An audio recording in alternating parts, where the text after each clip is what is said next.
અંબાજી નજીક પાડલિયા ગામે વન વિભાગની જમીન મુદ્દે થયેલા ઘર્ષણે અત્યંત હિંસક સ્વરૂપ ધારણ કર્યું.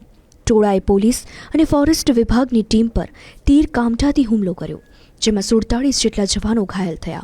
પથ્થરમારા અને સરકારી વાહનો સળગાવવાની પણ ઘટના બની. અધિકારીઓના જણાવ્યા અનુસાર ઘાયલોમાંથી 36ને સારવાર માટે અંબાજી સિવિલ હોસ્પિટલમાં દાખલ કરાયા, તો 11 અધિકારીઓને વધુ સારવાર માટે પાલનપુર સિવિલ હોસ્પિટલમાં રેફર કરાયા. હાલમાં તમામ ઘાયલોની હાલત સ્થિર હોવાનું જાણવા મળી રહ્યું છે. જો કે આ હુમલો કયા કારણોસર થયો તે હજી સુધી સ્પષ્ટ નથી થઈ શક્યું. ઘટનાને પગલે જિલ્લા કલેક્ટર, ધારાસભ્ય તેમજ પર્યાવરણ મંત્રી સહિત તમામ અધિકારીઓ હોસ્પિટલે દોડી આવ્યા હતા અને ઘાયલોને ખબર અંતર પૂછી હતી.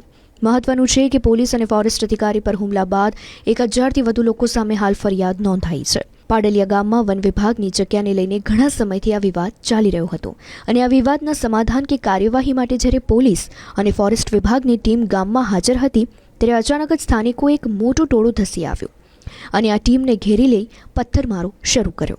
હુમલા દરમિયાન ઉશ્કેરાયેલા ટોળાએ પોલીસ અને ફોરેસ્ટ વિભાગની ગાડીઓને પણ નિશાન બનાવી. પથ્થરમારા દરમિયાન આ વાહનોને આગ ચાંપી દેવામાં આવી અને ભારે નુકસાન પણ પહોંચાડાયું.